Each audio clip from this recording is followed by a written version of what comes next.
देखिए आज हम पूरी ग्रामर क्लास 12 की जो भी एग्जाम के लिए हमारे लिए जरूरी है, क्लास 12 एमपी बोर्ड परसों एग्जाम है, उसके लिए जितने भी इंपॉर्टेंट पॉइंट्स है ग्रामर के, इंपॉर्टेंट क्वेश्चन है, इंपॉर्टेंट पॉइंट्स है, वो सारे हम डिस्कस करेंगे। सबसे पहले हम स्टार्ट कर रहे हैं टेंस से। देखिए सबसे पहले जो हम स्टार्ट कर रहे हैं वो टेंस से। टेंस का 1 मार्क्स, टेंस का 1 मार्क्स कंफर्म है आप लोगों के लिए जो पेपर में आने वाला है। टेंस का, टेंस के लिए सबसे जरूरी चीज है आपके लिए हेल्पिंग वर्ब। अगर आपको हेल्पिंग वर्ब याद है टेंस की तो कोई दिक्कत नहीं होने वाली, और अगर हेल्पिंग वर्ब याद नहीं है तो प्रॉब्लम आने वाली। अब टेंस का जो क्वेश्चन आता है सिंपल भी आ जाता है कभी कभार, और कभी कभार एडवांस भी आ जाता है। सिंपल, अब जैसे हम कोई भी बात कर रहे हैं, जैसे क्वेश्चन आया आई टीच इंग्लिश, अब उनने इसको कह दिया कि निगेटिव में बदलो। क्वेश्चन उन्होंने बोल दिया कि इसको निगेटिव में बदल दिए आई टीच इंग्लिश। तो सब, अगर आपको ये नहीं पता है कि ये टेंस कौन सा है, आपको बताइए, तो आप तब तक आंसर, ये प्रेजेंट इंडेफिनिट। देखो अगर हेल्पिंग वर्ब नहीं लगी है, विथाउट हेल्पिंग वर्ब अगर क्वेश्चन है, विथाउट हेल्पिंग वर्ब अगर क्वेश्चन दिया गया है तो आप लोग ध्यान रखना वो या तो सिंपल प्रेजेंट हो सकता है या फिर सिंपल पास्ट हो सकता है, या तो सिंपल प्रेजेंट हो सकता है या फिर क्या हो सकता है, सिंपल पास्ट। और अक्सर सबको पता होने के बावजूद भी बच्चे यहाँ गलत करते हैं। सिंपल प्रेजेंट होता है तो क्या होता है, या तो फर्स्ट फॉर्म लगी होगी या फिर वर्ब के साथ एस, या तो V1 होगी या फिर V1 के साथ में एस या ES लगा होगा, या तो V1 होगी या V1 के साथ SES, तो हम उसको कहते हैं कि वो प्रेजेंट इंडेफिनिट सिंपल प्रेजेंट है। और अगर वर्ब की सेकंड फॉर्म लगी हुई है तो हम उसको कह देते हैं कि पास्ट इंडेफिनिट है। क्या है, पास्ट इंडेफिनिट। अब यहाँ आपके सामने क्वेश्चन लिखा है आई टीच इंग्लिश, निगेटिव बनाना है, प्रेजेंट इंडेफिनिट है आई के साथ आप डू, और निगेटिव है तो don't teach English, I do not या डोंट टीच इंग्लिश, इस तरीके से। तो ये तो सिंपल क्वेश्चन है, और हमेशा ध्यान रखो हेल्पिंग वर्ब वाले क्वेश्चन है। जैसे मैंने एक लिखा कि I am dancing on the stage, यहां पर मैंने एक क्वेश्चन लिखा I am dancing on the stage. अब अगर हेल्पिंग वर्ब वाले कोई भी क्वेश्चन आ जाते हैं, कोई भी, यहाँ इजारे में प्रेजेंट कंटिन्यूअस है, हेल्पिंग वर्ब वाले कोई भी क्वेश्चन आ जाते हैं और उनमें आपसे कहा जाता है कि निगेटिव बनाओ, सबसे सिंपल तरीका है उस हेल्पिंग वर्ब के बाद नॉट जोड़ दो, उस हेल्पिंग वर्ब के बाद में नॉट जोड़ दो। कोई भी हेल्पिंग वर्ब वाला क्वेश्चन हो, कोई भी जिसमें बस हेल्पिंग वर्ब लगी हो और निगेटिव कह रहे हैं तो हेल्पिंग वर्ब के बाद नॉट जोड़ दो। और अगर वो इंटरोगेटिव बोल रहे हैं तो उस हेल्पिंग वर्ब को आगे पुट कर दो और लास्ट में लगा दो क्वेश्चन मार्क, उस हेल्पिंग वर्ब को आगे पुट कर दो और लास्ट में लगा दो क्वेश्चन मार्क। जैसे इसका बनाएंगे am I dancing on the stage, ये कब के लिए मैं कह रहा हूं, जब हेल्पिंग वर्ब वाला क्वेश्चन होगा तब, ठीक है। अब नॉर्मल क्वेश्चन है, आप लोगों को पता होना चाहिए, एक क्वेश्चन जो लगभग हर बार परेशान करता है, हर एक दो बार, हर एक दो साल में पूछा जाता है। जैसे हमने लिख दिया सी डिड हर वर्क, अब ऐसे क्वेश्चन डिड वर्क लिख दे। देखो अब ऐसे क्वेश्चन में सभी लोग कंफ्यूज होते हैं कि पता नहीं, जिन्हें अच्छे से आता है उन्हें कोई दिक्कत नहीं। यहां पर ये जो डिड लिखी है, क्या सर हेल्पिंग वर्ब है या वर्ब है, तो आप लोगों को पता है कि डिड जो लगती है वो पास्ट इंडेफिनिट की हेल्पिंग वर्ब होती है, और पास्ट इंडेफिनिट की हेल्पिंग वर्ब डिड होती है, वो स्टार्ट कहां से होती है, निगेटिव से। जब हमारा सेंटेंस निगेटिव जाएगा, उसके निगेटिव, इंटेरोगेटिव, डबल इंटेरोगेटिव, तब स्टार्ट होती है। लेकिन आपको ये दिख रहा है ये सेंटेंस अफर्मेटिव है। अगर डिड के साथ, या तो डिड कुछ इंटेरोगेटिव में लगा तो समझ में आ रहा है, डिड अगर सिंगल डिड लगा है, उसके साथ नॉट नहीं जुड़ा है, तो आप ये समझ जाना कि प्रेजेंट इंडेफिनिट है, वो सॉरी पास्ट इंडेफिनिट। अब यहाँ जो ये डिड है ना, वो मेन वर्ब का काम कर रही है। अब हमने आपसे कह दिया कि इसको इंटेरोगेटिव में बदलो, तो पास्ट इंडेफिनिट है, और पास्ट इंडेफिनिट का जब इंटेरोगेटिव बनाएंगे तो पहले हेल्पिंग वर्ब आएगी, और पास्ट इंडेफिनिट की हेल्पिंग वर्ब होती है डिड। तो हमने सबसे पहले क्या लगाया, डिड, फिर उसके बाद सब्जेक्ट आएगा, सब्जेक्ट सी। अब ये जो डिड है वो वर्ब है, और वर्ब कौन सी, डू का सेकंड फॉर्म है, डू का कौन सा फॉर्म है? सेकंड फॉर्म है। तो डू का ये सेकंड फॉर्म है, लेकिन हम पास्ट इंडेफिनिट में जब निगेटिव इंटेरोगेटिव वगैरह बनाते तो वर्ब की फर्स्ट फॉर्म आती है। तो डिड का हमें क्या लिखना पड़ेगा? First form do. और क्या बचा? Her work. और लास्ट में क्या आ जाता है? Question mark. ऐसे ही इस क्वेश्चन को एक तरीके से और पूछ सकते हैं, she does her work, she does her work. अब ये क्या होगा? ये हो गया हमारा प्रेजेंट इंडेफिनिट। प्रेजेंट इंडेफिनिट हो गया। अब डू या डज उसमें भी हेल्पिंग वर्ब है, लेकिन इसको हम क्यों कह रहे हैं? ये वर्ब की फॉर्म लिखी है क्योंकि ये सिंपल सेंटेंस है और सब्जेक्ट सिंगुलर होने के कारण एस या ई एस लगी हुई है। एस या ई एस के जिनको रूल नहीं पता मैं बता देता हूं। एस या एस कब लगती है? अगर हमारा subject, if subject singular, if subject is singular, अगर हमारा सब्जेक्ट सिंगुलर है तो ही एस या ई एस लगती है, वरना ना तो एस लगता ना ई एस। अगर हमारा सब्जेक्ट प्लूरल है तो ना एस लगेगी और ना ही ई एस लगेगी। अब सर सब्जेक्ट सिंगुलर है तो अब सर आपने कह दिया कि दोनों में एस या ई एस लगा दो। कब लगाएंगे? तो हमने पहले भी बताया, अगर वर्ब के एंड में कॉन्सोनेंट है, क्या है? कॉन्सोनेंट है, तो एस लगा देना। और वर्ब के एंड में वॉवेल्स, वॉवेल है या c h, s h, double s, x या वाई, अगर इनमें से कोई वर्ड आ जाता है तो हम ई एस लगा देंगे। लेकिन कंडीशन ध्यान रखना, जो वर्ड है, जो सब्जेक्ट है वो सिंगुलर होना चाहिए। अगर हम यहाँ अभी सी की जगह दे लिख दें तो यहां से ऑटोमेटिक ई एस हट जाएगी, यहां हमें डू लगाना पड़ेगा क्योंकि दे हमारा प्लूरल है। दे कैसा है? प्लूरल है। तो इसलिए यहां ध्यान रखना कि अगर हमारा सब्जेक्ट देखो ये सब्जेक्ट सिंगुलर था, लास्ट में ओ आया, इसलिए हमने क्या लगा दिया? यहाँ ई एस लगा दिया। यहाँ क्या लगा दिया? ई एस लगा दिया। अब अगर इसको निगेटिव में बदलना तो सी, सी अब प्रेजेंट इंडेफिनिट की हेल्पिंग वर्ब डू डज होती है, तो इसके साथ हम क्या लगाएंगे? डज। निगेटिव बना रहे हैं तो नॉट। अब हमें भी पता है कि प्रेजेंट इंडेफिनिट से निगेटिव इंटेरोगेटिव बनाते हैं तो केवल वर्ब की फर्स्ट फॉर्म रह जाती है, एस या एस नहीं लगती। तो फर्स्ट फॉर्म क्या हो गई? डू। ईएस हटा दिया तो फर्स्ट फॉर्म क्या बची रहेगी? डू। और हर वर्ब, ध्यान रखना गलती, देखो जिनको हेल्पिंग वर्ब याद है, हेल्पिंग वर्ब वाले में नहीं भी याद है ना, उनके गलत नहीं होंगे। क्यों नहीं होंगे गलत? हेल्पिंग वर्ब जिनको याद नहीं है, हेल्पिंग वर्ब जिनको याद नहीं उनके भी गलत क्यों नहीं होंगे? हमने कहा हेल्पिंग वर्ब वाला अभी क्वेश्चन बताया, नेगेटिव वाला हेल्पिंग वर्ब के बाद नॉट लगा दो, है ना। हाँ बात अलग है कि कोई दूसरा टेंस चेंज कर रहा है। देखो आप कुछ और पॉइंट्स हैं, जैसे देखो प्रेजेंट कंटिन्यूअस को अगर हम यहां पर बात करें आगे कि प्रेजेंट कंटिन्यूअस को जो पूछ देते हैं,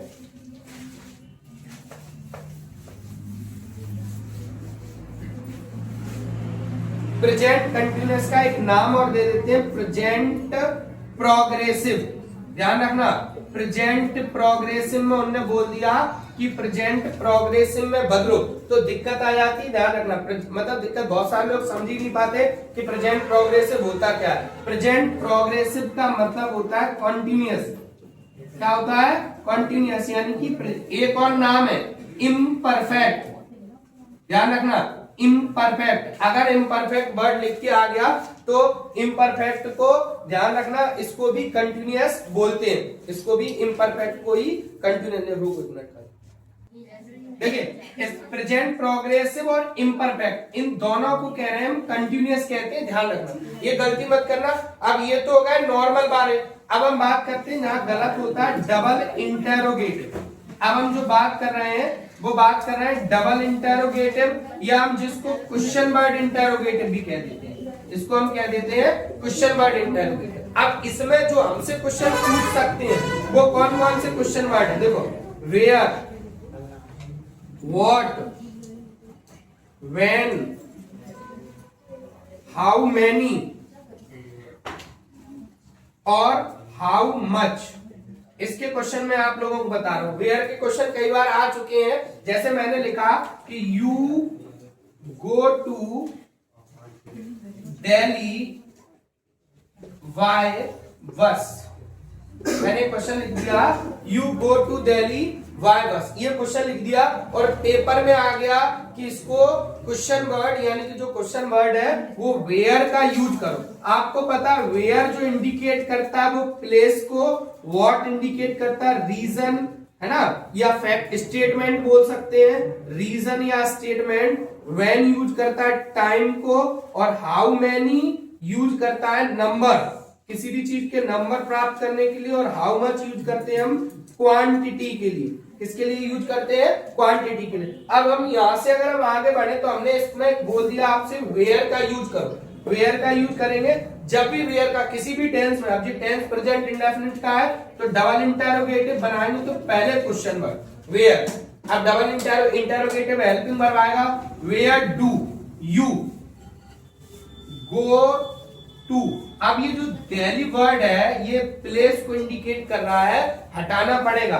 गो टू वाई बस, या यहां से हमें टू भी, क्योंकि टू किसी प्लेस के लिए करते हैं, गो बाई बस, ये पूरा हटाना पड़ेगा, यानी कि where do you go by bus और लगाना पड़ेगा क्वेश्चन मार्क। अगर प्लेस दिया गया है तो, और प्लेस नहीं दिया होता तो वेयर डू यू जैसा लिखा होता वैसा ही लिखते। अगर वेयर का यूज पूछा गया है तो प्लेस हमें हटाना पड़ेगा, ध्यान रखना, ठीक है। ऐसे ही अगर व्हाट का यूज करते हैं तो अगर स्टेटमेंट या रीजन दिया गया है तो आपको वो हटाना पड़ेगा, व्हेन टाइम दिया गया है तो हटाना पड़ेगा।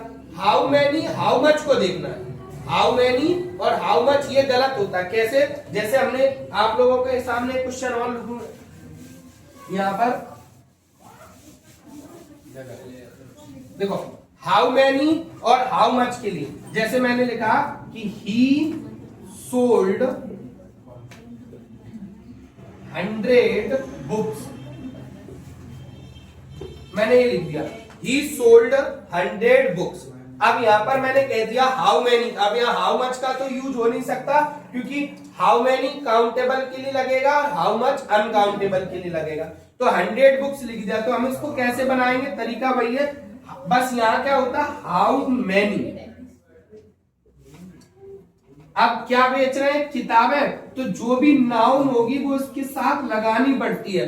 How many books did, past indefinite में ही सोल्ड का फर्स्ट फॉर्म सेल और क्वेश्चन मार्क। आप देखो सर ये 100 कहां गए? अब हमने, ये तो आंसर था, ही सोल्ड 100 बुक, वह 100 किताबें उसने बेची, ये था। अब अगर मैं क्वेश्चन बनाना है तो हम ऐसे ही तो बोलेंगे उसने कितनी किताबें। अब हाउ मैनी हाउ मच के लिए कितना कितनी का वर्ड यूज करते हैं, तो कितनी किताबें। अब कितने वर्ड के साथ नाउन आ रही है तो हमेशा हाउ मैनी हाउ मच में एक गलती करते हैं बच्चे, क्या करते हैं उन्हें ऐसे बनाते हैं how many did he sell और लास्ट में लिख देते हैं बुक्स और क्वेश्चन मार्क, ये गलत हो जाता है। फिर से बोल रहे हैं हाउ मैनी हाउ मच में हमेशा ध्यान रखना जो भी क्वांटिटी या नंबर दी गई हो और उसके साथ जो भी नाउन दिया गया हो उस नाउन को हाउ मैनी या हाउ मच के साथ जोड़ देना है, फिर इंटरोगेटिव की तरह बनाना। हाउ मच अगर होता, मान लो यहां हमने कह देते कि 5 लीटर ऑयल, अगर ऐसे बोल देते कि ही सोल्ड 5 लीटर ऑयल, तो यहां क्या हो जाता?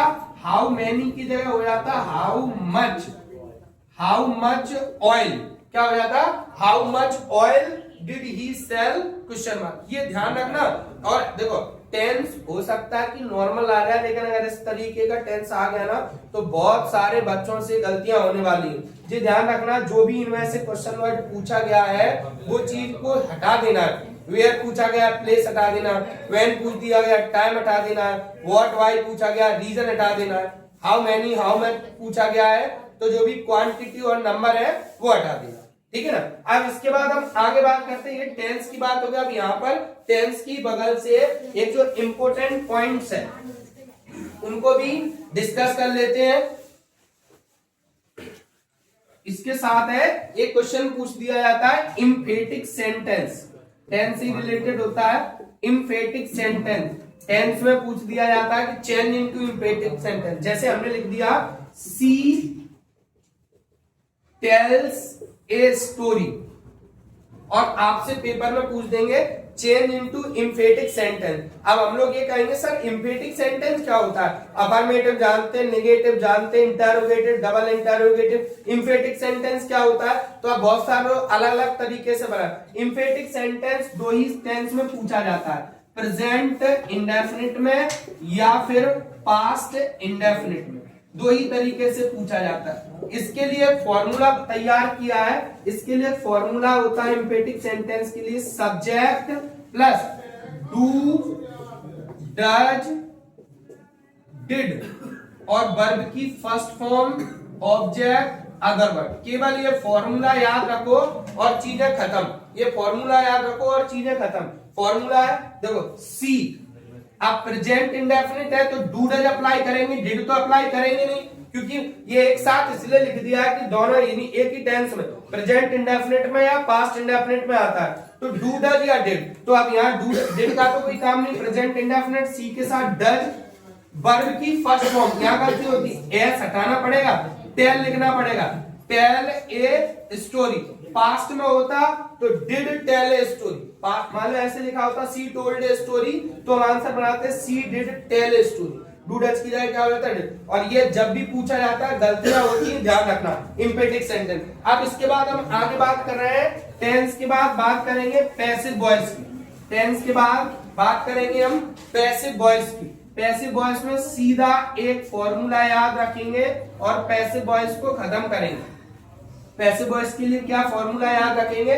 पैसिव वॉइस के लिए ऑब्जेक्ट, हेल्पिंग वर्ब, वर्ब की third form, y, subject, other verb. Details अगर देख रहे हैं तो डिटेल्स भी पड़ी हुई है इसमें, लेकिन मेन चीज यहाँ शॉर्ट्स में, अब यहाँ सबसे बड़ी दिक्कत है यहाँ हेल्पिंग वर्ब को। बहुत सारे बच्चे ये नहीं पहचान पाते कि हेल्पिंग वर्ब को हम कैसे करें। हेल्पिंग वर्ब के लिए आपको एक चीज याद रखनी है, अगर आपको टेंस की हेल्पिंग वर्ब याद है तो ठीक है, और अगर टेंस की हेल्पिंग वर्ब याद नहीं है तो पैसिव नहीं कर पाओगे, है ना। और अदर वर्ड आप यहां भी लगा सकते हो लास्ट में, और इन दोनों के बीच में यहां पर भी आप जोड़ सकते हो। अब वो डिपेंड करता है क्वेश्चन पर। हेल्पिंग वर्ब चलती कैसे है? हेल्पिंग वर्ब का ध्यान रखना, एक बढ़कर आगे चलती है। मान लो आपको पेपर में प्रेजेंट इंडेफिनिट का क्वेश्चन दे दिया तो हेल्पिंग वर्ब प्रेजेंट कंटिन्यूअस की लगेगी। अब प्रेजेंट कंटिन्यूअस में हेल्पिंग वर्ब जो है वही रहती है, केवल हम क्या जोड़ देते हैं?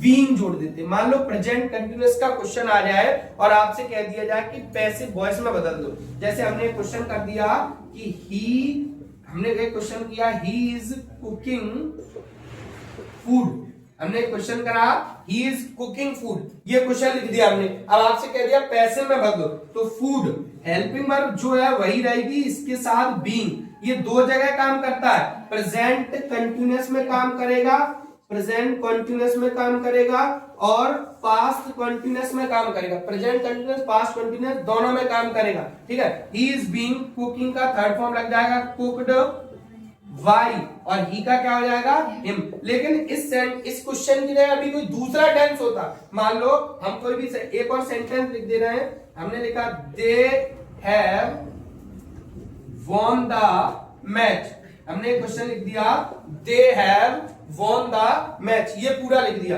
अब ये कौन सा टेंस है? पास्ट प्रेजेंट परफेक्ट क्वेश्चन है। अब प्रेजेंट परफेक्ट है तो प्रेजेंट परफेक्ट के बाद क्या आता है? Present perfect continuous. तो जब पैसिव बनाएंगे तो फॉर्मूला से बनाए, ऑब्जेक्ट द मैच। अब हमने बताया प्रेजेंट परफेक्ट है, हेल्पिंग वर्ब एक बढ़ के लगेगी, प्रेजेंट परफेक्ट कंटिन्यूअस की तो हैज बीन, हैव बीन, तो हैज बीन थर्ड फॉर्म पहले से लगा हुआ है, वॉन, वाई, देम। एक चीज ध्यान रखना है, पैसिव वॉइस में केवल और केवल आपको ये फॉर्मूला याद रखना है, helping verb. Helping verb present continuous, past continuous की छोड़कर सब में एक आगे बढ़कर चलती है, सभी लोग ध्यान रखना, सब में एक आगे बढ़कर ही चलती है, ठीक है ना। तो ये फॉर्मूला याद रखना है। और जो क्वेश्चन है, अब इसके बाद जैसे मान लो एक क्वेश्चन और आपको देखने को मिल सकता है पैसिव में, डबल इंटेरोगेटिव का। डबल इंटेरोगेटिव का एक क्वेश्चन मिल सकता है आपको, उसके लिए भी एक फॉर्मूला है, और वो मिल सकता है हु का। एक फॉर्मूला है why whom plus helping verb plus object plus verb की third form plus other word plus question mark. अब इसके लिए जैसे हमने यहां क्वेश्चन लिखा who told a story, who told a story, ये क्वेश्चन आ गया। हु टोल्ड ए स्टोरी, ये क्वेश्चन आ गया आपके सामने। अब हु से जब भी क्वेश्चन स्टार्ट होगा ना, हु से स्टार्ट होगा तो हमें बाय हुम आंसर में लिखना पड़ेगा, by whom. Helping verb past indefinite में है तो पास्ट इंडेफिनिट का पैसे बना रहा है तो किस में जाएगी, पास्ट कंटिन्यूअस में। ए स्टोरी इधर आ रही है तो उसके अकॉर्डिंग वाज ए स्टोरी, और टोल्ड थर्ड फॉर्म पहले से है, मतलब टोल्ड की थर्ड फॉर्म होती है, और सबसे लास्ट में क्वेश्चन। देखिए जितने भी इंटेरोगेटिव डबल इंटेरोगेटिव है, अगर आपने इसमें क्वेश्चन मार्क नहीं लगाया तो वो गलत ही माना जाएगा, टीचर इसको गलत कर देगा, ध्यान रखना। अब देखो पैसिव के बाद अब हम सीधे आगे बढ़ते हैं नरेशन पर, है ना। पैसिव के देखो वो पॉइंट हम केवल पढ़ रहे हैं जो हमारे लिए बहुत ज्यादा जरूरी है ना। डिटेल्स पढ़ना आपको, पीछे वीडियो पड़े हुए हैं, वहां से आप पूरा डिटेल्स में देख सकते हैं। यहां देखो नरेशन, नरेशन का क्वेश्चन टेम्पररी है। देखो नरेशन का जो क्वेश्चन है वो केवल टेम्पररी क्वेश्चन है, ध्यान रखना। नरेशन का जो क्वेश्चन है वो टेम्पररी है, आ भी सकता। 2022 में पूछा गया था, 23, 24, 25 तीनों साल में अभी तक एक भी बार नहीं पूछा गया, 2022 में। तो बस ये ध्यान रखना, आएगा तो सिंपल तरीके से आएगा। अब नरेशन को करने के लिए हमें 3 यूज सबसे ज्यादा जरूरी होते हैं। कौन कौन से 3 use? Change of person, change of person, दूसरा होता है चेंज ऑफ टेंस, दूसरा होता है चेंज ऑफ टेंस, तीसरा होता है change of other parts of speech, change of other parts of speech. ये 3 यूज, ये 3 इसके सबसे इंपॉर्टेंट है। चेंज ऑफ पर्सन के लिए आपको एक फॉर्मूला याद रखना है, सन 1 2 3। एस का मतलब सब्जेक्ट, ओ का मतलब ऑब्जेक्ट, एन का मतलब नो चेंज, एन का मतलब no change, first person, second person, third person. Tense change कब होते हैं? जब हमारी रिपोर्टिंग वर्ब पास्ट में होगी तो टेंस चेंज होगा, अन्यथा टेंस चेंज नहीं होता है, ठीक है। अब टेंस होते कैसे हैं? अपोजिट कर जाते। प्रेजेंट का कोई क्वेश्चन आ गया तो पास्ट में बदल दो। प्रेजेंट कोई क्वेश्चन, मान लो प्रेजेंट इंडेफिनिट का क्वेश्चन है तो पास्ट इंडेफिनिट में बदल जाएगा। प्रेजेंट कंटिन्यूअस का है तो पास्ट कंटिन्यूअस में बदल जाएगा। प्रेजेंट परफेक्ट का है तो पास्ट परफेक्ट में बदल जाएगा। प्रेजेंट परफेक्ट कंटिन्यूअस है तो पास्ट। अच्छा प्रेजेंट के हो गए, पास्ट के किस में बदलेंगे? पास्ट इंडेफिनिट है तो वो बदलेगा परफेक्ट में, यानी कि जो फर्स्ट है वो बदलेगा थर्ड में, सेकंड है वो बदलेगा फोर्थ में। मतलब फर्स्ट मतलब इंडेफिनिट, थर्ड मतलब परफेक्ट, सेकंड मतलब कंटिन्यूअस, फोर्थ मतलब परफेक्ट कंटिन्यूअस, और जो थर्ड और फोर्थ रहते हैं वो नो चेंज रहती है। अब फ्यूचर की बारी आए तो फ्यूचर में 2 ही तो हेल्पिंग वर्ब है, बिल और सेल। तो बिल का वुड हो जाएगा, सेल का शुड, कैन का कुड, मे का माइट। बकाया जितने भी हैं सब अनचेंजेबल है, बकाया जितने भी हैं वो सब कैसे हैं? अनचेंजेबल है, एक भी बदलने वाले नहीं है। अगर हम इसके बाद बात करें, सीधे क्वेश्चन की बात करें, क्वेश्चन क्या होने वाला है? हमने लिखा he said to me I am busy.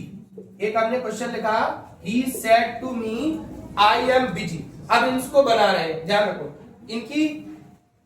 इनकी जो जैसे रिपोर्टिंग वर्ब होती है assertive sentence, assertive sentence, assertive sentence, assertive sentence में आप लोगों को देखोगे तो रिपोर्टिंग वर्ब से, सेज, सेड, इनके बाद अगर ऑब्जेक्ट दिया गया है तो टेल, टेल्स और टोल्ड हो जाता है। अगर ऑब्जेक्ट दिया तो, और इनवर्टेड कॉमा की जगह हम लगा देते हैं दैट, इनवर्टेड कॉमा की जगह हम क्या लगा देते हैं? दैट। तो हम सीधा बना देते हैं ही, इसके बाद ऑब्जेक्ट दिया गया है, सेड टू को बदलेंगे टोल्ड में, किसमें बदलेंगे? टोल्ड में। मी, इनवर्टेड कॉमा को हटाने के लिए क्या लगाएंगे? दैट, इनवर्टेड कॉमा को हटाने के लिए दैट। अब देखो आई, सबको पता है फर्स्ट पर्सन है, और फर्स्ट पर्सन कहां से चेंज हो रहा है? सब्जेक्ट से। सब्जेक्ट अगर आप रिपोर्टिंग वर्ब का सब्जेक्ट देखोगे तो ही, तो हमने आई की जगह पर क्या लिख दिया? ही। कैसे लिखा? फिर से समझो, आई फर्स्ट पर्सन था, फर्स्ट पर्सन सब्जेक्ट से चेंज होता है, सब्जेक्ट था ही, तो इसकी जगह पे हमने क्या लिख दिया ही। अब टेंस चेंज होगा, तो अभी हमने बताया था प्रेजेंट कंटिन्यूअस है तो पास्ट कंटिन्यूअस में जाएगा, तो इज आर एम लिखा है, क्या लिखा है इज आर एम, तो इज आर एम चेंज होगा वॉज वर्ब में, तो ही के साथ हम क्या लगाएंगे वॉज लगाएंगे, ही के साथ क्या लगाएंगे वॉज वीजी। मान लो यहाँ हैज हैव होता तो चेंज हो जाता हेड में, मान लो डू डज होता तो चेंज हो जाता डिड में, हैज हैव बीन होता तो चेंज हो जाता हैड बीन। अब विल और सेल होता, विल होता तो वुड हो जाता, सेल होता शुड, लेकिन कंडीशन है ये जो रिपोर्टिंग वर्ब है वो सेड होनी चाहिए। मान लो से या सेज होती तो टेंस चेंज नहीं करते, जैसा था वैसा ही लिख देते। आई एम बिजी, मैं इसमें और जोड़ रहा हूं question today, I am busy today, मैंने ये जोड़ दिया। अब today word other parts of speech, here का देयर, नाउ का देन, सो का था, दिस का दैट, दीज का दोज, ये अदर पार्ट्स ऑफ स्पीच होते हैं। मतलब ये नियरनेस जो वर्ड्स होते हैं उन्हें डिस्टेंसनेस वर्ड्स में हम क्या कर देते हैं कन्वर्ट कर देते हैं। नियरनेस जो वर्ड होते हैं उन्हें डिस्टेंसनेस वर्ड में, लेकिन उनके लिए भी कंडीशन यही है कि रिपोर्टिंग वर्ब पास्ट में होनी चाहिए। अगर रिपोर्टिंग वर्ब पास्ट में नहीं है तो हम इनको चेंज नहीं कर पाएंगे, ध्यान रखना। रिपोर्टिंग वर्ब अगर पास्ट में नहीं है तो, अब रिपोर्टिंग वर्ब पास्ट में नहीं है तो हम क्या करते हैं जैसा का तैसा। रिपोर्टिंग वर्ब पास्ट में तो टुडे का क्या करेंगे हम दैट डे। देखो वैसे तो अपने में क्लास 12 में कंफर्म है कि पेपर में क्वेश्चन अगर आया तो असर्टिव वाला ही आएगा, लेकिन वायदा पे अगर इंटेरोगेटिव भी आ जाए तो हम एक इंटेरोगेटिव भी देख लेते हैं। जैसे हमने कोई भी लिखा, जैसे हमने लिखा she said to me are you busy, देखो हमने ये क्वेश्चन लिख दिया आर यू बिजी। अभी देखो यहाँ इंटर असर्टिव था, अब ये कैसा आ गया इंटेरोगेटिव। यहाँ बस एक चीज चेंज होती है, सी इस सेड टू की जगह अपन ने टोल्ड लिखा था, लेकिन इंटेरोगेटिव आ जाता है तो आस्क, आस्क्स और आस्क्ड हो जाता है ना, आस्क, आस्क्स और आस्क्ड हो जाता है। तो अब सेड टू लिखा है तो इसकी जगह हम क्या लिखेंगे आस्क्ड लिखेंगे। मी का मी, अभी तक हम इनवर्टेड कॉमा की जगह लगा रहे थे दैट, नहीं, अब हमें लगाना पड़ेगा इफ या वेदर। अब इफ लगाए या वेदर लगाए, तो इफ अक्सर छोटा वर्ड होता है तो हमने लगा दिया इफ। और इस सेंटेंस को असर्टिव में बदलो, मतलब अफर्मेटिव में, तो आर यू बिजी का क्या होगा यू आर बिजी। अब यू सेकंड पर्सन है और सेकंड पर्सन कहां से चेंज होना है ऑब्जेक्ट से, ऑब्जेक्ट मी, लेकिन मी को जब हम सब्जेक्ट की जगह पे लाएंगे तो क्या करना पड़ेगा आई। टेंस चेंज का वही है, इदारा में वॉज में कर दो, और ये क्या हो जाएगा विजी का बिजी, आई वॉज विजी, ठीक है ना। अगर नरेशन आएंगे टेम्पररी है, मैंने क्या कहा 22 में आया था, 23, 24, 25 तीनों में एक भी साल नहीं आया। अगर आएगा तो इस असर्टिव और इंटेरोगेटिव भी आएगा। अच्छा यूनिवर्सल भी आ सकता है, यूनिवर्सल के भी चांस। यूनिवर्सल कैसे आ सकता है, इसी सेंटेंस को, ऐसे सेंटेंस जिनको हम चेंज नहीं कर सकते, जैसे अभी हमने यहां लिख देते हम कि he said to me honesty is the best policy, अब इसको चेंज नहीं कर सकते, वर्क इज वर्क, तो ऐसे क्या करना है अंदर कुछ भी चेंज करना ही नहीं है, जैसा है वैसा ही लिख दो, केवल बाहर चेंज करना है, ठीक है। अब देखो इसके बाद हम आगे पहुंच रहे हैं,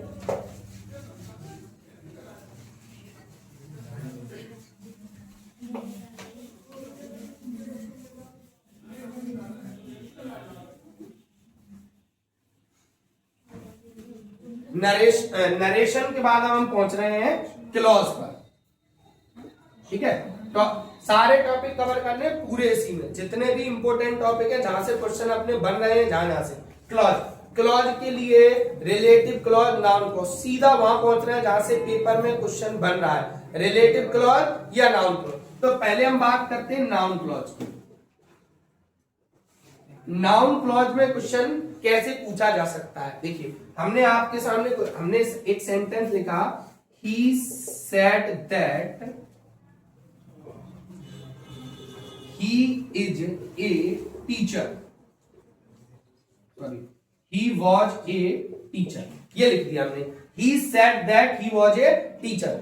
नाउन क्लॉज में ऐसे क्वेश्चन लिखा होगा, दो तरीके से पूछ सकते हैं। अब आपसे पूछेंगे बता, अंडरलाइन करके बताओ इस सेंटेंस में नाउन क्लॉज कहां है, अंडरलाइन करके बताओ कि इस सेंटेंस में नाउन क्लॉज कहां है। एक तो ये तरीका हो गया। अब पहचानेंगे कैसे नाउन क्लॉज को? आप लोगों को दिख रहा है एक सेंटेंस ये है, एक सेंटेंस ये है, ये जुड़ा किससे हुआ है? दैट से। यहां जिस वर्ड से भी जुड़ा हो, अगर उसकी हिंदी करने पर अगर उसका पहला लेटर का निकले, क्या निकले? का, तो आप समझ जाना वो नाउन क्लॉज है। कौन सा है? नाउन। और अगर जा निकले तो आप समझ जाना कौन सा क्लॉज है? रिलेटिव क्लॉज है। कौन सा क्लॉज है? रिलेटिव। अगर का निकले तो नाउन क्लॉज है और जा निकले तो रिलेटिव क्लॉज है। ध्यान रखना इस चीज का सभी लोग। तो हमने कहा he said that he was a teacher, हमने लिखा उसने कहा कि वह एक टीचर था, उसने कहा कि वह एक टीचर। तो दैट का सेंस क्या निकला? का, यानी कि की से सेंस मिलेगा, का पहला वर्ड आया, मतलब ये नाउन क्लॉज है। अब पेपर में बहुत सारे लोग क्या करते हैं, इस पे अंडरलाइन करते हैं, नहीं, इसके साथ जो पूरा सेंटेंस है इस पे पूरे पे अंडरलाइन करो। अब आंसर में कैसे लिखना है आपको? पूरा क्वेश्चन उतारोगे और इस तरीके से अंडरलाइन कर दोगे, बस आंसर हो गया। एक तो ये तरीका। दूसरा क्या? अंडरलाइन दी गई होगी और आपसे पूछेंगे बताओ अंडरलाइन, जो अंडरलाइन किया हुआ है सेंटेंस वो कौन सा क्लॉज है? नाउन क्लॉज है, रिलेटिव क्लॉज है, कौन सा क्लॉज है? तो बस वही सेम कंडीशन यहाँ, इसकी हिंदी अगर का से निकले तो ये नाउन क्लॉज है और जा से निकले तो रिलेटिव क्लॉज है। ये तो नाउन क्लॉज का केवल इसी तरीके से। अब इसके बाद हम आगे बात कर रहे हैं रिलेटिव क्लॉज की। रिलेटिव क्लॉज कैसे पूछ देते हैं?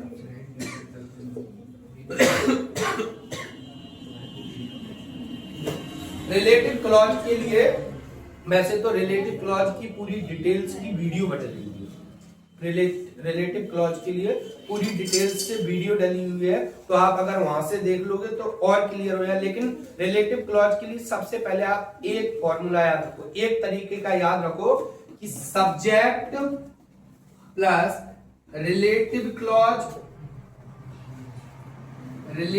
Clause plus second sentence without subject plus first sentence without subject. देखो, लेकिन सर रिलेटिव क्लॉज कौन कौन से वर्ड होते हैं? तो पहले हम वो वर्ड समझते हैं।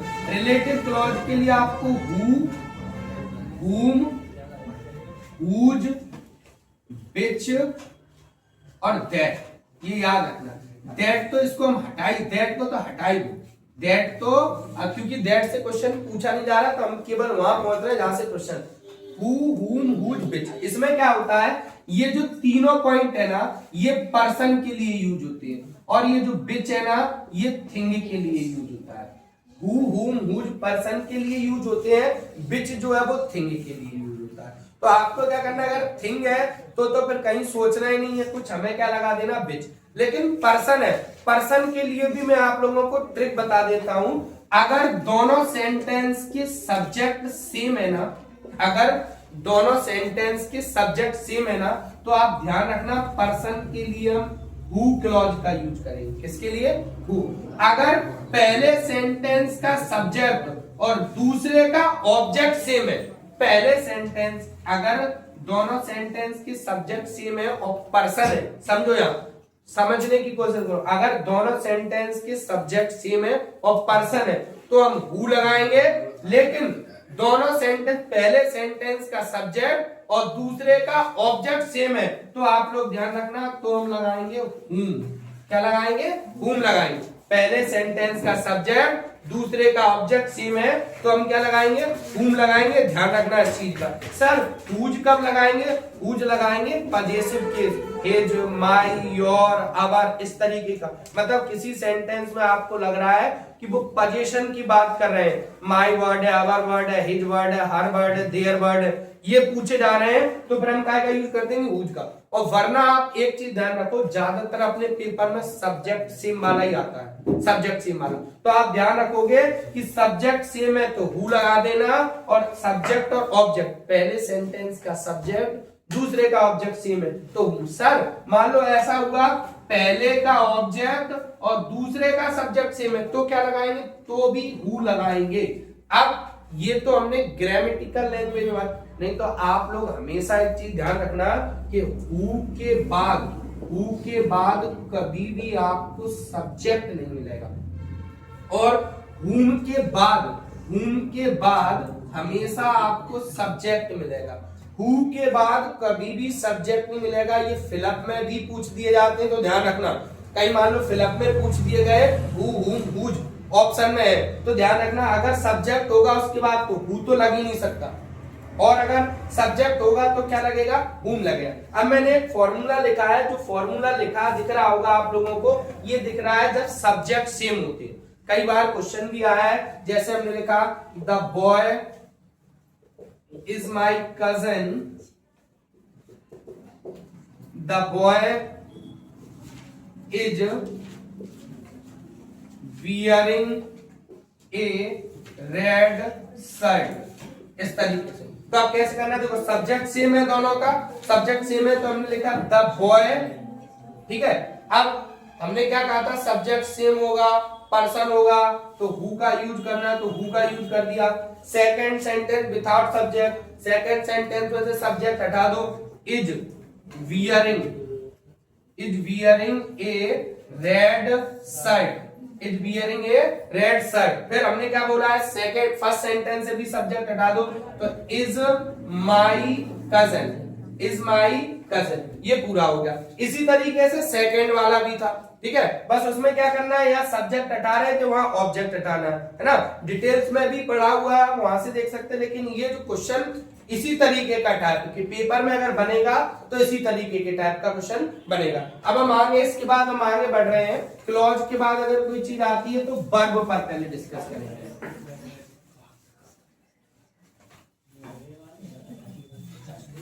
देखो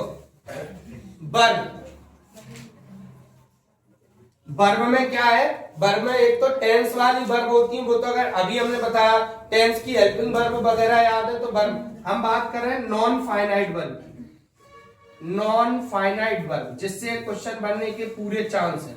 नॉन फाइनाइट में क्या होता है, इनको हम दो तरीके के पेपर में पूछे जाते हैं, एक तो इन्फिनेटिव, एक पूछा जाता है इन्फिनेटिव और दूसरा पूछा जाता है जीरन। तो इन्फिनेटिव में क्या होता है, टू के साथ वर्ब की फर्स्ट फॉर्म लगी होती है और जीरन में फर्स्ट फॉर्म के साथ आईएनजी। कभी भी ध्यान रखना पेपर में ऐसा क्वेश्चन आ जाए सबसे आगे फिलअप है, क्वेश्चन के सबसे स्टार्टिंग में फिलअप है, स्टार्टिंग के फिलअप है स्टार्टिंग में, तो आप ध्यान रखना वहां। और ऑप्शन में आईएनजी वाली फॉर्म दी गई है, आईएनजी वाली फॉर्म लगाना। Swimming is a good habit, है ना, gambling is a bad habit, है ना, वर्किंग डॉग सेल्डम मार्ट, ये क्वेश्चन पेपर में आ चुके हैं, मैं वो बता रहा हूं। अब इनको पहचानेंगे कैसे हम, आप लोग ध्यान रखना कि एक सेंटेंस में वर्ब पहले से दी गई हो और ऑप्शन में फिर वर्ब पूछी गई हो, तो वहां आंसर या तो टू के साथ वर्ब की फर्स्ट फॉर्म हो सकता है या वर्ब की फर्स्ट फॉर्म के साथ क्या हो सकता है, आईएनजी हो सकता है ना। ये चीज ध्यान रखना सब लोग। क्वेश्चन अगर हम बात करें कि you want to play cricket, अब देखो यार दो वर्ब आ गई यहाँ, यू वांट टू प्ले, ये तो मेन वर्ब हो गई, ये मेन वर्ब हो गई, और ये हमारी क्या हो गई, इन्फिनेटिव हो गई। ये क्या हो गई, अब पेपर में क्या करेंगे, इस तरीके से उन्हें यहाँ क्या करा, फिलअप छोड़ दिया और पूछ दिया प्ले, प्लेस, प्लेइंग, ऐसे कर दिया। अब तो टू प्ले, तो टू, लेकिन अब कभी कभार परेशान कैसे करेंगे, टू पहले से क्वेश्चन में लिख दिया उन्होंने, अब तुम ढूंढ रहे हो, अब ऐसे में उन्होंने क्या किया, प्लेइंग, प्लेस और प्ले, ये लिख दिया हमने, इस तरीके से लिख दिया। तुमने कहा सर ने कहा था अगर ऑप्शन में एक बार क्वेश्चन में हो और एक ऑप्शन में हो तो या तो 2+V1 होगा या आईएनजी। तुमने कहा 2+V1 तो है नहीं ऑप्शन में, प्लेइंग है, तो हमने प्लेइंग लिख दिया, जबकि ये देखा ही नहीं कि टू तो पहले से क्वेश्चन में दिया, इसके अकॉर्डिंग वर्ब की कौन सी फॉर्म लगनी चाहिए, फर्स्ट फॉर्म लगनी चाहिए, यहाँ यही फंसते हो। और वो जो नॉर्मल वाले वर्ब है वो टेंस के अकॉर्डिंग क्लियर हो जाते हैं। टेंस पता, जैसे मान लो क्वेश्चन में हैज आ गया, सबको पता है हैज के बाद वर्ब की थर्ड फॉर्म लगनी है, या थर्ड फॉर्म लगी है तो हैज हैव हैड लग सकता है, तो ये वो टेंस वाले, अगर टेंस आपके क्लियर है तो वो अपने आप वहां से हो जाएंगे। और इसमें दो चीजें याद रखना है, टू के साथ वर्ब की फर्स्ट फॉर्म और वर्ब की फर्स्ट फॉर्म के साथ आईएनजी। चलिए अब यहां से हम आगे बढ़ते हैं।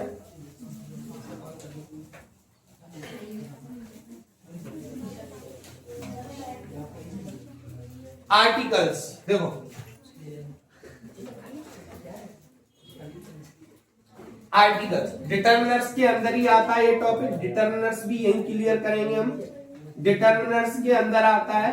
तो आर्टिकल्स देखते हैं, आर्टिकल में ए और एन, देखो यहाँ ए और एन सबको पता है, अगर कॉन्सोनेंट साउंड निकल रहा है, कॉन्सोनेंट साउंड है तो ए लगाएंगे, और वॉवेल्स साउंड है, अगर वॉवेल्स साउंड है तो क्या लगाएंगे, एन लगाएंगे। दा के जो रूल जिनसे इंपोर्टेंट क्वेश्चन बन सकते हैं, दा के ध्यान रखना, एक तो दा का इंपोर्टेंट जो रूल है सुपरलेटिव डिग्री, सुपरलेटिव डिग्री, अगर सुपरलेटिव डिग्री आ जाती तो इसके पहले दा लगता है, go to the definite place, ऐसा प्लेस जहां पर एक डेफिनेट काम हो रहा हो, कैसे, जैसे I go to the market, market वाई और सेल के लिए, I go to the school, ये डेफिनेट फ्रेजियल वर्ब है, ध्यान रखना यहाँ पर गो टू के साथ दा का यूज करते, लेकिन यहाँ डेफिनेट प्लेस होगा तब होगा, ध्यान रखना। थर्ड पॉइंट अगर हम बात करें, दा एडजेक्टिव अगर नाउन का काम कर रहा है, अगर एडजेक्टिव नाउन का काम कर रहा है तो उसके पहले क्या लगा देते हैं हम, दा का यूज करते हैं, ध्यान रखना।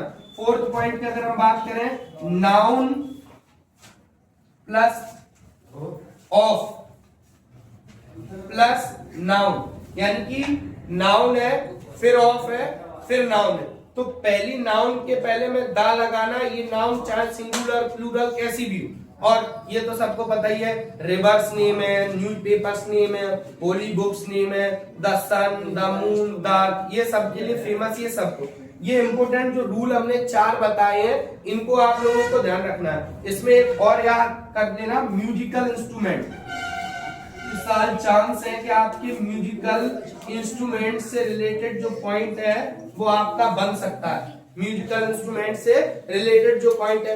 अब नो आर्टिकल कहां लगती है, नो आर्टिकल भी हम देख लेते हैं, जहां नो आर्टिकल यानी कि ओमिशन ऑफ आर्टिकल,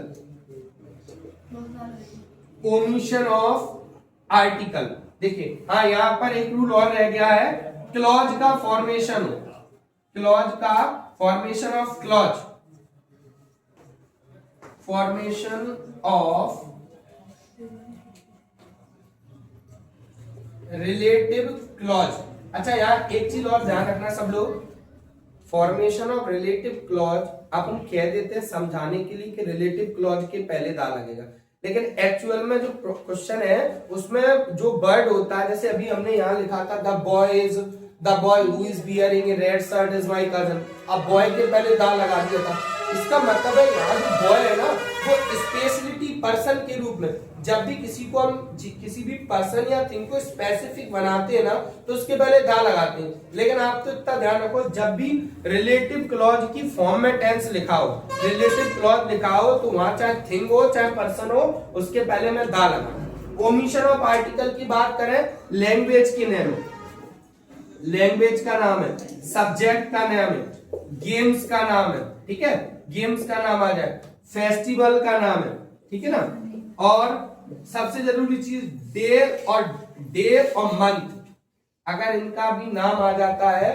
तो कोई भी आर्टिकल का यूज नहीं किया जाता है, इन पॉइंट्स को ध्यान रखना। अगर हम इनके बाद बात करें आगे इसकी डिटर्मिनर्स की, ये डिटर्मिनर्स का ही पार्ट है, आर्टिकल में किसी को दिक्कत नहीं होनी चाहिए, और आर्टिकल लगभग 1 नंबर का आता ही है ना, हर साल आर्टिकल 1 नंबर का पूछा जा रहा है, ठीक है ना। डिटर्मिनर्स में केवल हम वो डिटर्मिनर्स बात करेंगे जिनसे हम क्वेश्चन बन सकते हैं, जैसे सम और एनी, देखो सम एनी के लिए हम याद रखेंगे इन अफर्मेटिव सेंटेंस,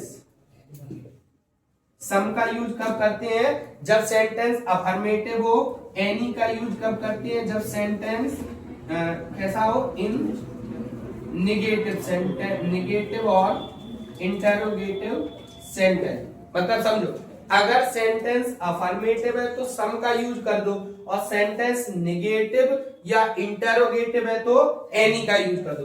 अगर सेंटेंस सम अफर्मेटिव है तो सम का यूज, निगेटिव और इंटरोगेटिव है तो एनी का। इंटरोगेटिव सेंटेंस में एनी का भी यूज हो जाता है, लेकिन कंडीशन है वहां रिक्वेस्ट, ऑफर या ऑर्डर हो तो इंटरोगेटिव में सम लग सकता है, नॉर्मल इंटरोगेटिव हो तो एनी लगा देंगे। नॉर्मल इंटरोगेटिव है तो एनी लगा देंगे, लेकिन अगर उसमें रिक्वेस्ट, ऑफर या ऑर्डर है तो सब लगाएंगे, ध्यान रखना। यहां पर भी दूसरा पॉइंट याद रखना, किसी भी सेंटेंस में नो, नेवर, हार्डली, ठीक है, वेयरली, इफ, वेदर, अगर इस टाइप के ETC, इस टाइप के अगर वर्ड मिल जाए तो सेंटेंस कैसा भी हो, चाहे अफर्मेटिव हो सेंटेंस, चाहे निगेटिव हो, आप लोग ध्यान रखना जब ये वर्ड होंगे ये अपने आप में निगेटिविटी देते हैं। इनके पहले एनी क्यों लगता, क्योंकि ये अपने आप में निगेटिविटी देते हैं। अगर हम सम एनी के बाद बात करें, सम एनी के बाद जो नेक्स्ट बात कर रहे हैं, मैनी और मच, सबसे सिंपल, मैनी और मच। मैनी मच में आप लोग ध्यान रखना ये लगाते हैं before countable noun, before countable noun, और ये क्या लगाते हैं बिफोर अनकाउंटेबल नाउन। सबसे सिंपल यही है, अगर सबसे सिंपल कोई चीज है तो यही है कि मैनी का यूज काउंटेबल नाउन के पहले करते हैं और मच का जो यूज करते हैं वो अनकाउंटेबल नाउन के पहले करते हैं। ईच और एवरी में देखो, ईच और एवरी, ईच एवरी में क्या होता है, जब नंबर ऑफ पर्सन प्लेस या थिंग अगर डेफिनेट है, देखो अगर डेफिनेट है तो लगेगा ईच, और अगर इंडेफिनेट है तो क्या लगेगा एवरी। अब देखो यहां गलतियां कहां होती हैं, अगर किसी सेंटेंस में किसी भी चीज, number of person, number of place, things confirm है, 4, 5 कोई भी नंबर लिखा हुआ है तो आपको सोचना ही नहीं है, आंसर ईच लग जाएगा। लेकिन अगर कोई नंबर नहीं लिखा है, उसमें कोई नंबर नहीं लिखा है तो ये मत सोचना कि नंबर नहीं लिखा है तो एवरी ही लगेगा, नहीं, हो सकता है वो एक डेफिनेट बात कर रहे हो। हम लोग ये समझ लेते हैं बहुत सारे बच्चे कि अगर डेफिनेट कोई नंबर लिखा है तो ही उसको डेफिनेट बोलेंगे, नहीं, अगर नंबर बिना नंबर के भी डेफिनेट, अगर एक निश्चित जगह निश्चित वर्ड की बात की जाए, जैसे मैंने कहा कोई भी चीज का, मैंने सेंटेंस बोल दिया each student has got a prize in my class. अब मेरी क्लास है तो डेफिनेट होगी वो, उसमें नंबर ऑफ वर्ड डेफिनेट होंगे। अभी हम ये बोल देते dot dot student got a prize, पता नहीं कितने स्टूडेंट की बात कर रहे हैं तो एवरी लग जाता, ठीक है। लेकिन हमें पता है एक नंबर आ रहा है कि हाँ इस जगह पर कोई ना कोई एक डेफिनेट नंबर होगा तो हम ईच का यूज करते हैं, और नंबर नहीं पता है तो एवरी का। अगर हम यहीं पर बात करें ऑल और होल, ऑल और होल, ऑल के बाद में आपको ज्यादातर दा मिलेगा, ज्यादातर मिलेगा, हर जगह जरूरी नहीं है कि मिल जाए ऑल के बाद, और होल से पहले दा मिलेगा या आपको मिलेगा पजेसिव केस। होल से पहले आपको या तो दा मिल सकता है या क्या मिल सकता है, पजेसिव केस। अब देखो फ्यू और लिटिल, अगर हम यही बात करें फ्यू और लिटिल की, देखो फ्यू और लिटिल फैमिली, पूरी इसकी फैमिली की बात कर रहे हैं, फ्यू, ए फ्यू और the few, little, a little और द लिटिल। अब याद रखो ये सब लगते हैं काउंटेबल नाउन में, ये सब कब लगते हैं, काउंटेबल, और ये सब कब लगते हैं, अनकाउंटेबल नाउन। ये सब कब लगते हैं, अनकाउंटेबल, ये सब लगते हैं काउंटेबल नाउन में, और ये सब कब लगते हैं, अनकाउंटेबल नाउन में। अब यहाँ पर एक चीज ध्यान रखना, जब भी फ्यू और लिटिल का क्वेश्चन मिल जाए तो आप तो सबसे पहले ये देखो कि वो जो नाउन है वो कैसी है। अगर अनकाउंटेबल है तो ध्यान रखना ये बेशक ऑप्शन में उनका कोई काम ही नहीं है। मान लो अनकाउंटेबल नाउन है, 2 ऑप्शन में ये दिए और एक ये दिया, तो इसका तो अपने आप आंसर लिटिल हो गया, ठीक है। अगर मान लो ऑप्शन में एक चीज है तो ध्यान रखना ये देते हैं negative sense, negative sense, sentence नहीं। फ्यू और लिटिल एक तरीके की काम करता है, और ए फ्यू और ए लिटिल में कैसा सेंस होता है, पॉजिटिव सेंस। ये आपको क्वेश्चन से समझना पड़ेगा। द फ्यू द लिटिल के लिए कॉम्प्लेक्स सेंटेंस मिलेगा आपको, द फ्यू या द लिटिल मतलब दो सेंटेंसों का मिक्सअप होगा तो वहां पर क्या लगेगा, द फ्यू और द लिटिल का क्या किया जाएगा, यूज। वापस से देखते हैं हम यहाँ, फ्यू और लिटिल के लिए नेगेटिव सेंस है और ए फ्यू और ए लिटिल के लिए पॉजिटिव सेंस है। बंद करिए। टॉपिक है हमारा मॉडल वर्ब। मॉडल वर्ब से भी एक क्वेश्चन आना है। सबसे पहले मॉडल वर्ब में हम 3 पॉइंट समझते हैं। आउट टू, शुड और मस्ट।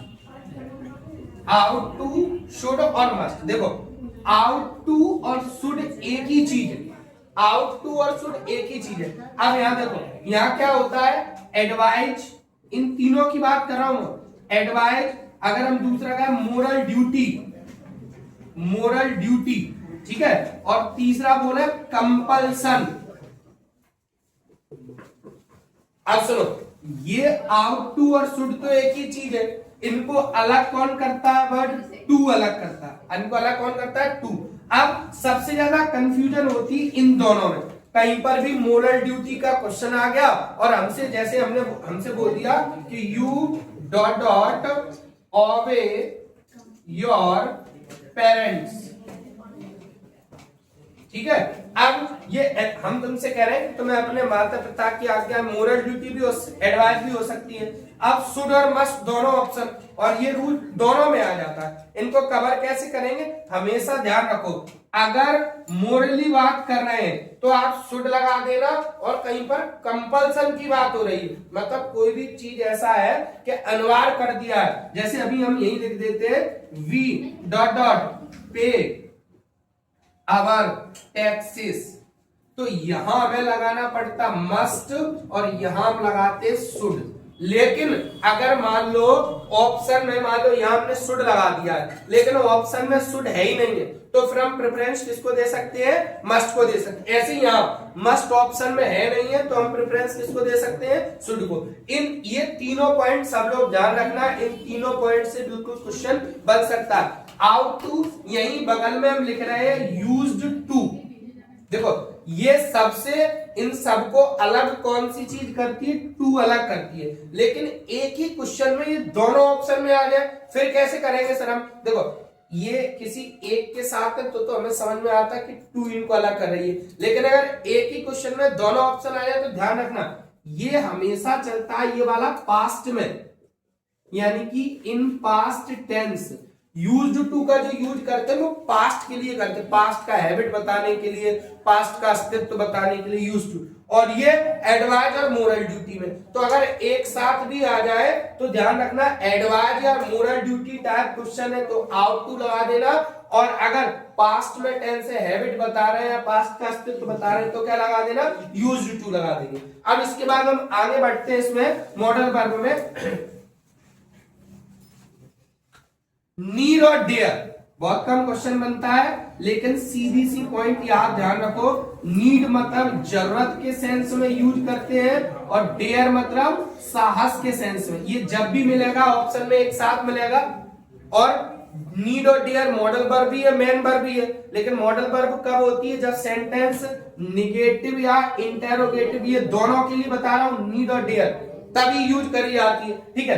तो नीड और डेयर के लिए सेंस पर बनेगा जरूरत और साहस के लिए। अब हम सीधे वहां पहुंचते हैं जहां से सबसे ज्यादा क्वेश्चन बनने के चांस, कैन, कुड, मे और माइट। क्वेश्चन सबसे ज्यादा चांस बनते हैं इनसे, कैन, कुड, मे, माइट। देखो आप सबको पता है एबिलिटी, कैपेसिटी, परमिशन और पॉसिबिलिटी, याद देखो सब। तो कैन का यूज सबसे पहले आपको पता, कैन प्रेजेंट टेंस में यूज करते हैं, मे प्रेजेंट में यूज करते हैं, कैन का पास्ट कुड होता है और मे का पास्ट क्या होता है, माइट होता है। तो आप सब लोग एक चीज ध्यान रखना कि एबिलिटी, कैपेसिटी, परमिशन, पॉसिबिलिटी, अगर प्रेजेंट में है तो कैन लगा दो, और पास्ट में है तो क्या लग जाएगा, कुड। पास्ट में तो लग जाएगा कुड, पास्ट में तो कुड लग जाएगा। और मे में देखो एबिलिटी, कैपेसिटी का कोई काम है नहीं, मे में परमिशन आती है, मे में आती है परमिशन। अब सर दोनों प्रेजेंट में टेंस हो गए, ये भी प्रेजेंट में, ये भी दोनों जगह परमिशन। यहाँ परमिशन होती फॉर्मल, फॉर्मेलिटी पूरी करना, like that may I come in sir, कई बार पेपर में आ चुका है, मे आई सिट हियर। किसी भी काम को करने के लिए हम फॉर्मेलिटी पूरी कर रहे हैं, हमें कोई भी काम करना है और उसको केवल फॉर्मेलिटी पूरी कर रहे हैं तो मे का यूज करते हैं, और कंपलसरी परमिशन है तो कैन का यूज करते हैं। कंपलसरी परमिशन है तब कैन का यूज करते हो, फॉर्मेलिटी पूरी कर रहे हैं तो मे का यूज। लेकिन इसमें कंडीशन ये है कि जब ये दोनों चीजें ऑप्शन में एक साथ हैं तब, वरना ऑप्शन में एक ही चीज है तो फिर तुम्हें ये देखना परमिशन है या नहीं। अगर परमिशन है तो आप मे लगा दो, ऑप्शन में कैन नहीं है तो मे लग सकता, कोई बड़ी बात नहीं है, और मे नहीं है तो कैन। लेकिन ये हमने जो डिफरेंस बताया है तब के लिए बताया, दोनों एक ही चीज ऑप्शन में। ऐसी पॉसिबिलिटी यहां भी होती है और पॉसिबिलिटी यहां भी होती है और पॉसिबिलिटी यहां भी होती है, लेकिन ये और इनमें क्या अंतर होता है, ये पास्ट में मे की तुलना में जो माइट की पॉसिबिलिटी होती है वो बहुत कम होती है ना, ध्यान रखना। मे की तुलना में माइट की पॉसिबिलिटी होती है वो बहुत कम। अब पॉसिबिलिटी यहां भी और यहां भी है, इन दोनों में डिफरेंस क्या होगा पॉसिबिलिटी में, तो यहां मैंने आपको पहले भी बताया है कि यहां पर कोई भी प्रॉपर सब्जेक्ट नहीं होगा। क्या नहीं होगा, यहाँ पर प्रॉपर सब्जेक्ट, और यहाँ पर प्रॉपर सब्जेक्ट मिलेगा। यहाँ पर आपको प्रॉपर सब्जेक्ट मिलेगा, यहाँ नहीं मिलेगा। प्रॉपर सब्जेक्ट कैसे, anyone, known, someone, everybody, anybody, तो ये प्रॉपर सब्जेक्ट नहीं है तो कैन लग गया। और ही, सी किसी का नाम है तो प्रॉपर सब्जेक्ट है मे।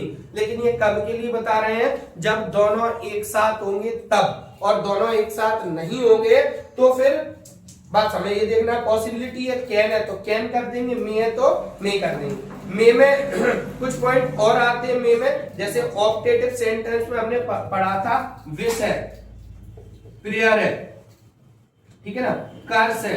अगर ये चीजें आ जाती हैं तो हम क्या का यूज करते हैं, मे का यूज करते हैं। एक रूल याद रखना, सो दैट, सो दैट से पहले अगर वर्ब की फर्स्ट फॉर्म लगी है तो ध्यान रखना आगे चल के मे लगेगी, और अगर सेकेंड फॉर्म लगी है तो याद रखना माइट लगेगी।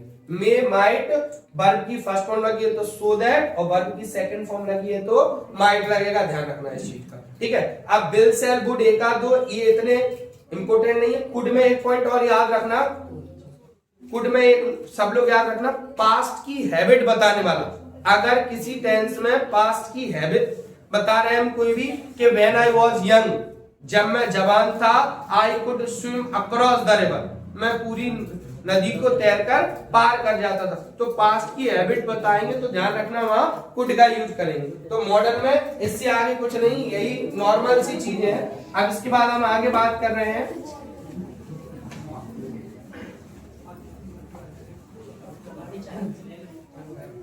देखो यहां पर हम बात कर रहे हैं प्रपोजिशन की। प्रपोजिशन जो है वो आपको पेपर में मिलते हैं, कंफर्म 1 या 2 नंबर की मिलती है। सबसे पहले हम वो प्रपोजिशन देख रहे हैं जो इंपॉर्टेंट है, मतलब जिनके साथ कंफर्म प्रपोजिशन लगता है। जैसे देखो हम आप लोगों को बता दें, अफ्रेड, अफ्रेड के साथ लगता है ऑफ, ठीक है। एक और है मैरिड, मैरिड के साथ लगता है टू।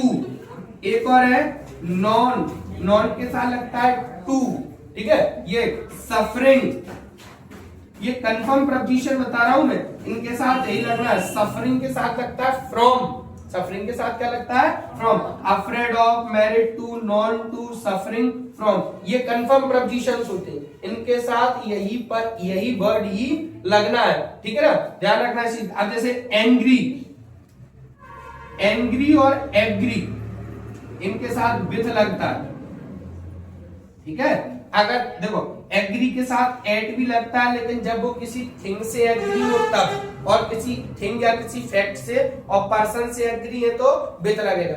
अब यहाँ हम सीधे उन पॉइंट पर पहुंचते हैं जहां से अपने क्वेश्चन बन सकते हैं, या जहां से अपने भी जो क्वेश्चन है वो बने हुए हैं। जैसे देखो अगर हम देखें, एक क्वेश्चन आया हुआ है लास्ट ईयर क्लास 12th में, this table is made dot dot would. अब यहां ऑप्शन में ऑफ, फ्रॉम, ऑन, एट ऐसे लिख दिया। अब पता है यहाँ बहुत सारे बच्चों ने फ्रॉम लगाया था, फ्रॉम आंसर गलत था। अब क्यों लगाया था? एक रूल आता है फ्रॉम में कि जब एक चीज से दूसरी चीज बनाई जाती है तो हम फ्रॉम का यूज करते हैं, ठीक है, अलग क्वालिटी वाली। एक चीज से जब कोई दूसरी चीज बनाई जाती है और डिफरेंट क्वालिटी की डिफरेंस उसके अंदर क्वालिटी होती है तो हम फ्रॉम का यूज करते हैं। लेकिन यहाँ तो वही चीज हो रही थी कि सर जो टेबल है वो लकड़ी से बनाई जा रही थी, सही तो है, लेकिन यहाँ हम ऑफ लगाएंगे। अब ऑफ लगाने का रीजन क्या होगा सर? यहाँ देखो, अगर हम टेबल को तोड़ दें तो वो वापस लकड़ी की फॉर्म में आ जाएगा कि नहीं आ जाएगा? वापस से। लेकिन हमने एक क्वेश्चन लिखा कि wine is made dot dot grapes. अब यहां हमें बताओ वाइन को वापस से ग्रेप्स की फॉर्म में पहुंचा सकते क्या? नहीं, तो इसलिए यहां लगेगा फ्रॉम। लेकिन अगर हम टेबल को तोड़ेंगे तो वो लकड़ी की फॉर्म में वापस से पहुंच, तो मतलब कहने का ये है कि कोई भी चीज वापस से उसी फॉर्म में पहुंच रही हो जो उसका रॉ मटेरियल तो ऑफ लगा देते हैं, और नहीं पहुंच रही है तो हम क्या का यूज कर देते हैं? फ्रॉम का यूज कर देते हैं। ये ध्यान रखना, ये डिफरेंस है। मैं डिफरेंस वाले क्वेश्चन, ऐसे तो बहुत सारे यूजेस हैं, अगर डिटेल्स पढ़ना है तो हर एक यूज के अलग अलग वीडियोस हैं, वहां से आप देख सकते हो। हम डिफरेंस वाले पॉइंट की बात कर रहे हैं। इसी तरीके से अगर हम इसमें आगे बढ़े तो एक और डिफरेंस है OFF ऑफ को लेकर और फ्रॉम को लेकर।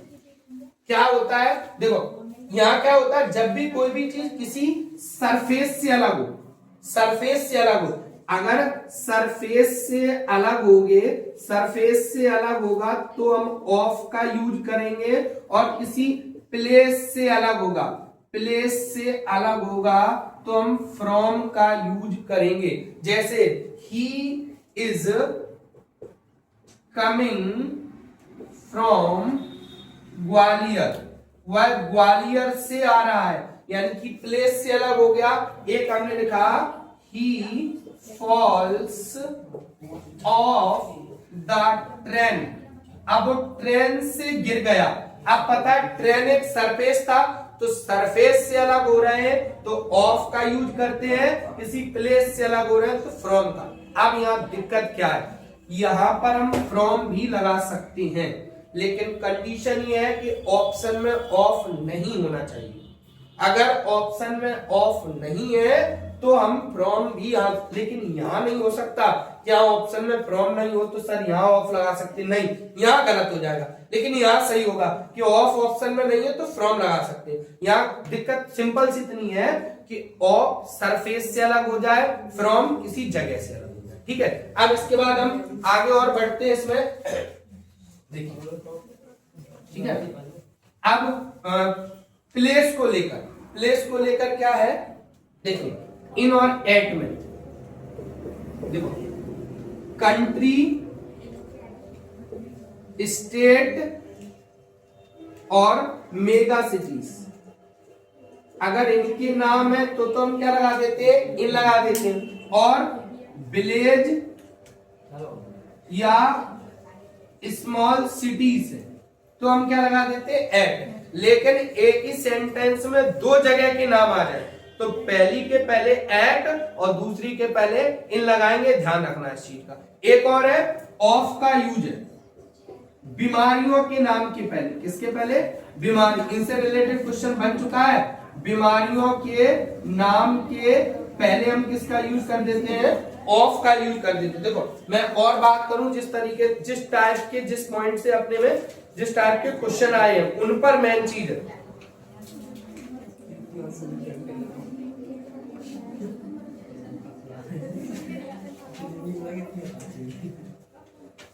जो अभी हमने टाइप बताए हर साल इनसे क्वेश्चन आ रहा है, देखो।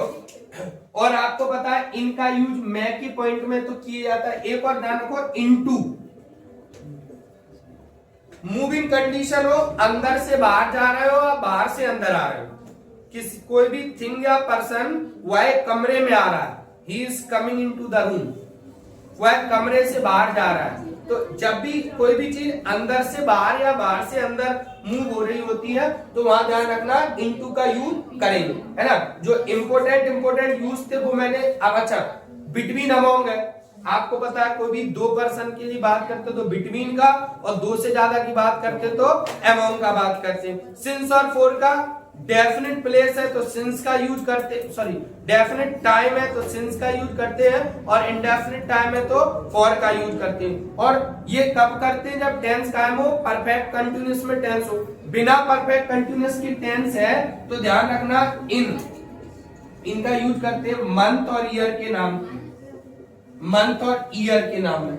ऑन का यूज करते हैं डे और डेट में, डे और डेट में, ठीक है। और एट का यूज करते हैं क्लॉक टाइम, क्लॉक टाइम के लिए 8 बज रहे हैं, 9 बज रहे हैं। टॉपिक है, लास्ट टॉपिक है एक तरीके से कंजक्शन, जो कि कंजक्शन का क्वेश्चन आप लोगों को पता है कम से कम 2 से लेकर 4 तक क्वेश्चन आ सकते हैं। इंपोर्टेंट पॉइंट की बात कर रहे हैं जहां से केवल क्वेश्चन आ सकता है वहां। सो दैट और टू, सो दैट और टू एक दूसरे के रिप्लेसेबल है। इनको करते कैसे हैं? सो दैट अगर वेरी वाला क्वेश्चन आ जाए कि वेरी लिखा है, जैसे हमने लिखा he is very fast, he can win the race. अगर इस तरीके का क्वेश्चन आ जाता है तो आपको क्या करना है? वेरी को हटाना है, सो लगाना है इसकी जगह पर, और फुल स्टॉप की जगह क्या लगा देना है? दैट लगा देना। वेरी की जगह पर सो लगा देना, फुल स्टॉप की जगह पर दैट। अब ज्यादातर जो अपना क्वेश्चन आ रहा है वो किस तरीके से, जैसे हमने लिखा he is too poor to pay fees. मैंने पहले भी बताया है question, he is too poor to pay. इस टाइप के क्वेश्चन को हम कैसे करते हैं? ये जो ही है इसका जैसा है वैसा ही, इस टू की जगह पर हमने लगाया सो, पुअर, फिर लगाया दैट, इस टू की जगह पर दैट। बहुत सारे बच्चे क्या करेंगे? यहाँ सो लगाया, यहाँ दैट छोड़ दिया। नहीं, अब जो आगे सब्जेक्ट है वही यहाँ लिखो ही। टेंस अगर प्रेजेंट में है तो कैन नॉट लिखो, और अगर पास्ट में है तो कुड नॉट। तो यहाँ टेंस प्रेजेंट में था तो हमने यहाँ लिख दिया कैन नॉट पे फीस। यहाँ हमने लिख दिया प्रेजेंट में टेंस था तो पास्ट में होता तो हम कुड नॉट लिख देते। नॉट देख लेना, अगर फीस तो अगर वह गरीब है तो फीस पे नहीं कर सकता, मतलब नॉट लगाना। कभी कभार यहाँ नॉट, वैसे तो टू निगेटिविटी देता है, लेकिन कभी कभार क्या होता है यहाँ नॉट हट भी जाता। तो आंसर करने के बाद एक बार देख, अब इसी को उल्टा कर दो, टू पूछ दिया जाए तो इसकी जगह पर टू लगाना है, दैट सब्जेक्ट हेल्पिंग वर्ब। इतने को हटाना है, इसकी जगह पर क्या लगा देना है?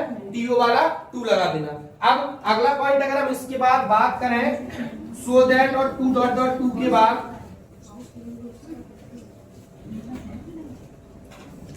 इफ और अनलेस की बात करते हैं। इफ और अनलेस कंफर्म क्वेश्चन है, आना ही आना है यहाँ से। इफ और जो अनलेस का क्वेश्चन है वो कंफर्म है, 1 नंबर का बन रही है। अब इफ से अनलेस को बदलते समय 2 तरीके के टाइप होते हैं। इफ के साथ वाला सेंटेंस निगेटिव हो सकता है, या इफ के साथ वाला सेंटेंस अफर्मेटिव हो सकता है। दोनों की कंडीशन कैसे? हमने लिखा if they do not work properly they will success. इस तरीके, अब देखो इफ के साथ वाला सेंटेंस कैसा है? निगेटिव। अनलेस में बदलना है, इफ की जगह पर लिखेंगे हम अनलेस। अनलेस एक निगेटिव वर्ड देता है तो इसके साथ वाला जो सेंटेंस होगा ना उसको मैं अफर्मेटिव में बदलना पड़ेगा, यानी कि नॉट दे वर्क प्रॉपरली, और कुछ भी नहीं करना, दूसरा सेंटेंस जैसा है वैसा लिख दो। अब समझो, यहां से समझो, सेंटेंस का सेंस निकाल लो।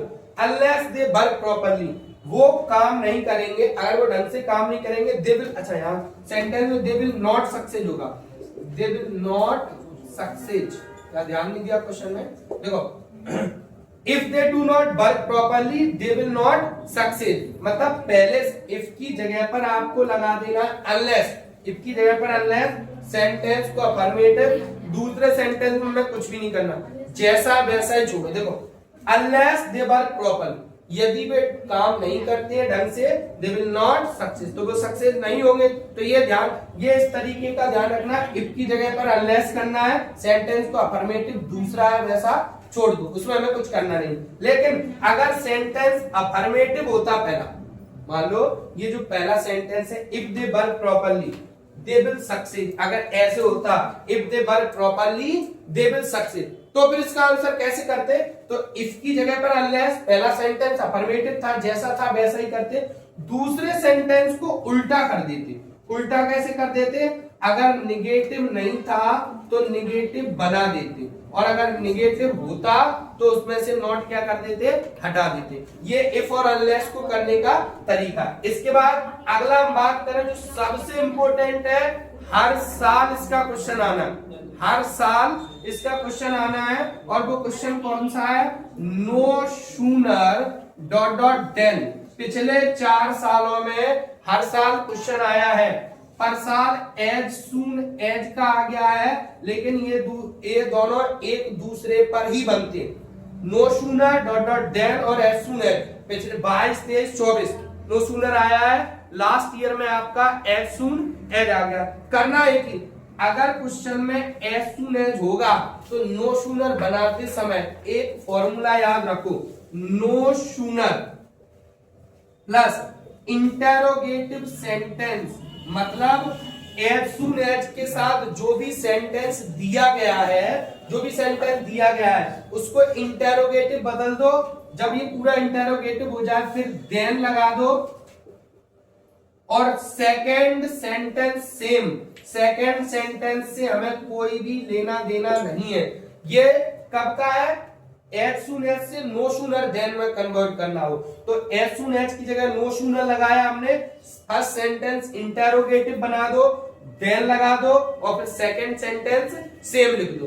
अब अगर एज सून एज आ जाए तो उसी को उल्टा कर दो, क्या हो जाएगा? अगर एज सून एज का बनाना है तो as soon as plus affirmative sentence plus than की जगह पे comma plus second sentence same. ध्यान रखना, इसका क्वेश्चन पेपर में पूछा ही जाना है, कंफर्म है ना, इसका पेपर में क्वेश्चन आना ही आना है। और अगर आपको ये चीजें डिटेल से पढ़नी है तो उनकी वीडियो और पड़े हुए हैं, उनमें आप इंपोर्टेंट क्वेश्चन भी मिल सकते हैं, सारी चीजें, ठीक है ना। अगर आप लोगों को ये ज्यादा पूरी ग्रामर एक क्लास में थी, जितनी भी पूरी ग्रामर थी वो पूरी एक क्लास में थी, इसको ज्यादा से ज्यादा इस वीडियो को सभी बच्चों तक शेयर करिए।